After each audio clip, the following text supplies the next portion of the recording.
sobre massa muscular versus saúde.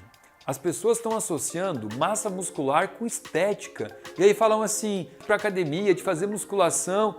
Ah, eu nem quero, porque eu não tenho essa vaidade. Massa muscular não tem absolutamente nada a ver com vaidade ou com estética, e sim com saúde. Músculos com saúde.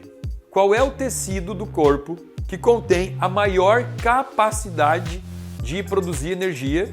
É o tecido muscular. Uma pessoa que tem uma massa privilegiada, músculos realmente dentro de uma composição corporal ideal, pode produzir até 5 vezes mais energia do que uma pessoa desprovida de massa muscular. Você que é sedentário e que reluta em ir para a academia porque você continua insistindo que você está bem, que você não tem vaidade, estudos mostram que pessoas que internam na UTI e que contêm massa muscular têm muito mais chance, têm 5 vezes mais chance de sair vivas da UTI do que pessoas que têm pouca massa muscular. Porque todo esse processo que envolve a recuperação do corpo gasta muita energia.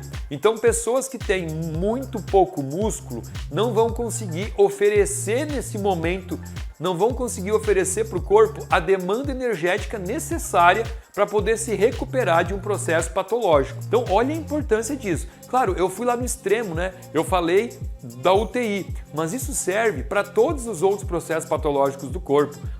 Mesmo a própria gripe.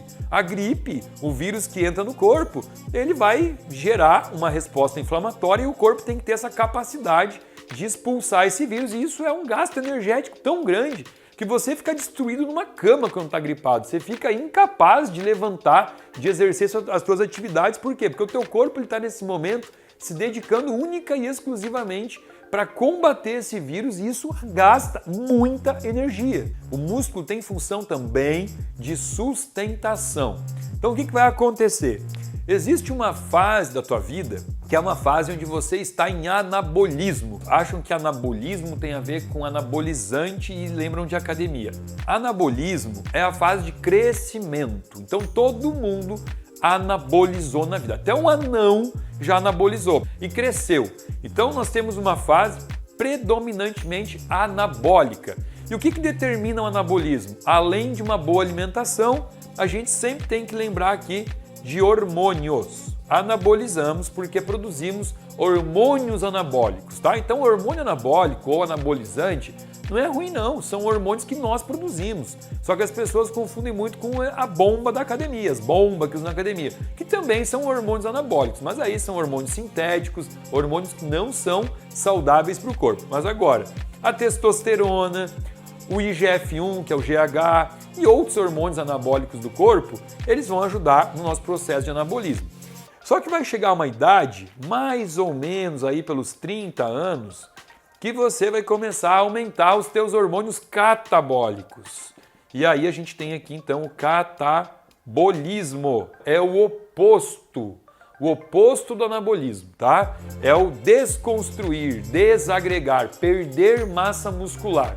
Só que se você tiver bons hábitos, se você tiver um bom sono, se você praticar atividade física, tiver uma boa alimentação, você não vai sentir aos 30 anos essa queda hormonal, né? Porque catabolismo também está associado a hormônios. Quando chegar aos 40 anos, essa queda ela realmente começa a ser mais impactante. E você então começa o teu processo de envelhecimento. É normal, é fisiológico. O que não é normal é que o processo do envelhecimento ele seja uma queda sem freio, né? A gente pode fazer com que essa queda ela seja mais amena. E para isso acontecer, para você não perceber esse processo do catabolismo, algumas coisas são muito importantes. Todos os pilares da medicina anti-envelhecimento, eu não gosto muito desse termo, mas as pessoas usam, né? O anti-aging medicine, ele fala o quê? Que você precisa dormir um sono reparador, que você precisa praticar atividades físicas coerentes com o teu objetivo, né? Porque eu quero manter minha massa muscular, então para isso eu faço todos os dias uma atividade, uma corrida, um ciclismo, não. Isso é um tipo de atividade física que não vai ajudar você a manter a tua massa muscular, bem pelo contrário, pode até consumir um pouquinho da tua musculatura. Então aqui a gente está falando de musculação. Quando eu penso em hipertrofia, eu tenho que pensar em musculação. Se você tiver um processo de catabolismo acelerado e chegar aos teus 60, 65 anos com pouca massa muscular, o que vai acontecer? Primeiro, você tem uma maior probabilidade de ter uma doença chamada osteoporose, menos músculo está associado à osteoporose, dá nome aos bois, né? Pouco músculo, quando isso entra na fase patológica, quando isso já está se tornando uma doença, essa doença tem nome. A gente chama de sarcopenia. E a doença do músculo, ela chama sarcopenia. Sarcopenia está associado a maior probabilidade de osteoporose. Músculo e osso andam juntos. E qual o problema aqui? Qual o grande perigo? Aquele paciente que levantou de noite para ir no banheiro, caiu. Caiu por quê? Primeiro pela tontura, segundo porque pouco músculo é igual a pouco equilíbrio. E como ele já tem uma tendência maior a uma osteoporose ou osteopenia, tem uma probabilidade muito maior de fraturas ósseas. Então, essa questão associada à sustentação do esqueleto, que envolve necessariamente massa muscular, está associado também a uma velhice com muito mais autonomia. É aquele velhinho que consegue levantar de uma cadeira sem ter que pedir ajuda. Autonomia é a palavra-chave para isso. A gente tem que ter a possibilidade de conseguir ir ao banheiro sozinho, sem ter que ficar pedindo auxílio para as pessoas para isso. Vai para a academia todo dia, não tem nada a ver com vaidade. Eu entendo que para eu chegar numa idade avançada e poder manter as minhas funções vitais e a minha autonomia, eu preciso de tecido muscular. Então o que a gente tem que pensar aqui? Pensando num processo de longevidade, esse paciente aqui, a gente tem que ter um pouquinho mais de cuidado com ele, porque ele já é mais magrinho. Então ele tem que entrar ali naquela fase dos 40, 50 anos, fazendo um trabalho para, pelo menos, manutenção e talvez até para aumentar a fibra muscular dele para quando chegar lá nos 70, ele não tá muito magrinho e, portanto, sarcopênico, tá?